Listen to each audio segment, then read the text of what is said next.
ခင်ယေရှုထာဝရအသက်ရဖို့ကျွန်တော်ဘာလုပ်ရမလဲပြည့်ညတ်တော်တို့ကိုသင်တို့သိကြတယ်မဟုတ်လားသူမယားကိုမပြစ်မှားနဲ့လူအသက်မတတ်နဲ့သူဥစ္စာမခိုးနဲ့မမှန်သောသက်သေမခံနဲ့မိဘကိုယူသေးစွာပြုကြပါဒီတရားတွေကိုခလေးဘွားတွေကလိုက်နာခဲ့ပါတယ်သင်မှာတခုတော့လူနေသေးတယ်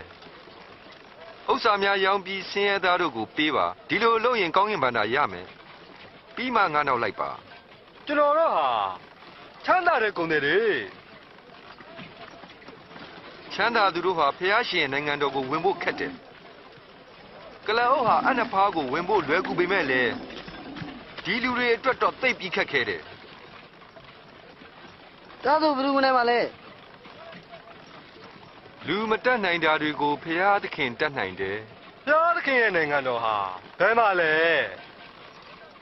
ဖျားရှင်ရဲ့နိုင်ငံတော်ကိုမျက်စိနဲ့မမြင်နိုင်ဘူးဘယ်သူကမှ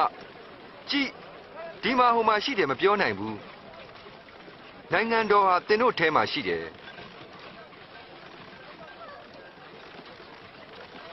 ငါရဲ့နေ့ရက်ကာလကိုတွေ့ကျင်ပေမဲ့လည်းမတွေ့နိုင်တဲ့နေ့ကိုရောက်လိမ့်မယ်ကောင်းကင်တစ်ဖက်ကပြက်တဲ့လျှက်စီးဟာနှံ့ပြားထွန်းလင်းတဲ့ကဲ့သို့အဲ့ဒီနေ့မှာဖြစ်လိမ့်မယ်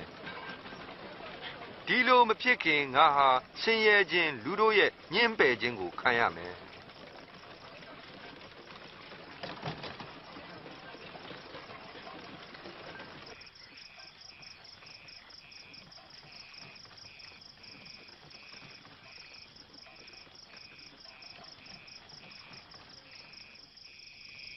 ကျမ်းစာမှာအငယ်ဆုံးဘိန္ဓုတစ်လုံးပျက်စီးလွယ်တာထက်ကောင်းကင်နဲ့မြေကြီးဟာသာ၍ပျက်စီးလွယ်တယ်။တင်တို့မြင်ရကြားရတဲ့အကြောင်းအရာတို့ကိုပျောဖက်တို့ဟာတွေ့မြင်ခြင်းပေမဲ့အခွင့်အရေးမရကြဘူး။ကျွန်တော်တို့ဘာလို့ရမလဲ။ကျမ်းစာရဲ့အဓိပ္ပာယ်ကိုဘယ်လိုနားလည်သလဲ။ထာဝရဘုရားကိုစိတ်နှလုံးအကျွမ်းမဲ့အစွမ်းတတ္တိရှိသမျှဉာဏ်ရှိသမျှနဲ့အကျွမ်းမဲ့ချစ်ပါ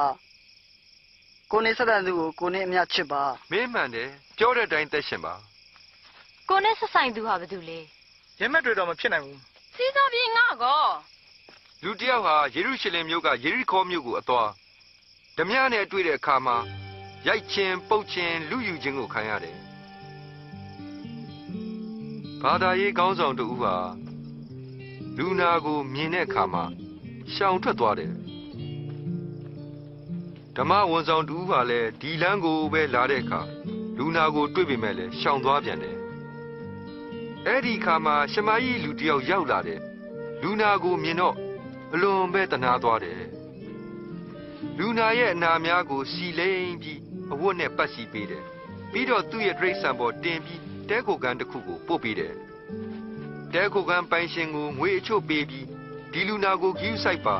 လိုတဲ့ငွေကိုပြန်လာတဲ့အခါသူပေးပါမယ်လို့တောင်းယူခဲ့တယ်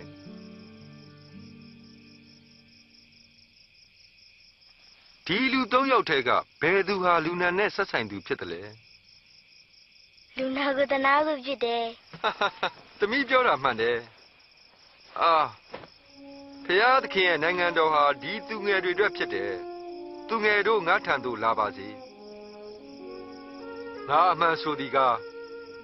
သင်တို့ဟာသူငယ်လိုယုံကြည်လက်ခံပါကဘုရားသခင်ရဲ့နိုင်ငံတော်ကိုဝင်ရလိမ့်မယ်ငါနာမကြောင့်သူငယ်တယောက်ကိုလက်ခံပြုစုခြင်းဟာ